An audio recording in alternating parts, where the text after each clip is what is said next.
Vasantdada sugar इन्स्टिट्यूटची आज वार्षिक सर्वसाधारण सभा. शरद पवार आणि अजित पवार सभेनिमित्त एकत्र येणार होते, मात्र दादांनी सभेला येणं टाळलं.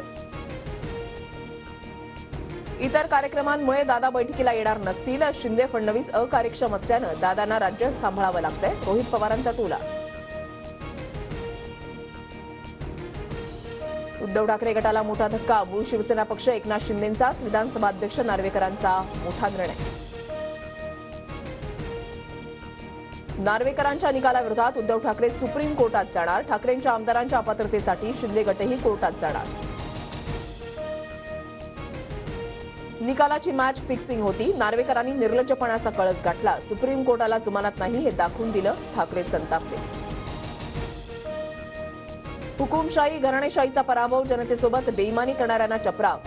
मुख्यमंत्री शिंदेंचा हल्लाबोल, तर गोगावलेंची याचिका फेटाळली. अध्यक्षांवर दबाव होता का, या संदर्भात चर्चा करणार असल्याचंही वक्तव्य. घटना कायद्याचा मुर्दा पाडून महाराष्ट्रावर आघात. चोर मंडळाच्या मान्यतेसाठी घटनेची पायमल्ली. निकाल ठरलेलाच. दिल्लीतील मालकांनी निकालपत्र लिहून दिलं. सामनातून हल्लाबोल. भाजपच्या मोठ्या नेत्यांचं ऐकून नार्वेकरांचा निकाल. सेना आमदार अपात्रतेच्या निकालावरून रोहित पवारांची टीका.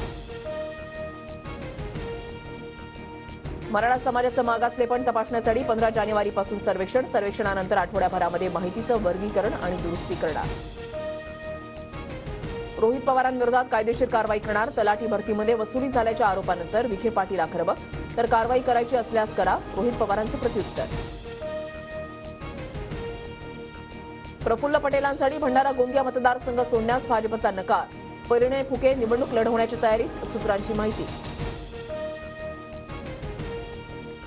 गुंड शहरात मोहोळ हत्या प्रकरणामध्ये आरोपींना पिस्तूल पुरवणाऱ्या दोघांना गुन्हे शाखेकडून अटक. आरोपींनी मुळशीमध्ये काही ठिकाणी गोळीबाराचा सराव केल्याचं तपासामध्ये उघड. पंतप्रधान मोदी उद्या नाशिक दौऱ्यावर. राष्ट्रीय युवक दिनानिमित्त मोदींची तपोवनामध्ये भव्य सभा. मोदी काळाराम मंदिरातही दर्शन घेणार. ट्रक चालकांच्या संपाचा कांदा लिलावावर परिणाम. अहमदनगरच्या नेप्ती बाजार समितीमध्ये कांदा लिलाव बंद. एसटी कर्मचाऱ्यांना अद्यापही डिसेंबरचा पगार नाही. सवलत प्रतिपूर्तीची रक्कम महामंडळाच्या खात्यामध्ये आली नसल्यानं पगार रखडला. 10वी-12वीच्या लेखी परीक्षेनंतरची श्रेणी आणि तोंडी परीक्षा केंद्रावर नाही, तर महाविद्यालयामध्येच होणार. गुण महाविद्यालयाच्या लॉग इन मधून भरण्याची सुविधा उपलब्ध. मुंबई पुणे एक्सप्रेसवेवर दुपारी 1:30 ते 3:30 वाजेपर्यंत ब्लॉक. गॅन्ट्री बसवण्याच्या कामासाठी एक्सप्रेसवे 2 तास बंद राहणार. महाराष्ट्रामध्ये काल काही भागात पावसाची हजेरी. आज कोकण, मध्य महाराष्ट्र आणि मराठवाड्यामध्ये पावसाची शक्यता. लालकृष्ण अडवाणी रामलल्लाच्या प्राणप्रतिष्ठापनेला उपस्थित राहणार. विश्व हिंदू परिषदेची माहिती. मोहालीमध्ये आज भारत आणि अफगाणिस्तानमध्ये पहिला T20 सामना. आजच्या सामन्यातून विराटची माघार. कर्णधार रोहित शर्माकडे सर्वांच्या नजरा.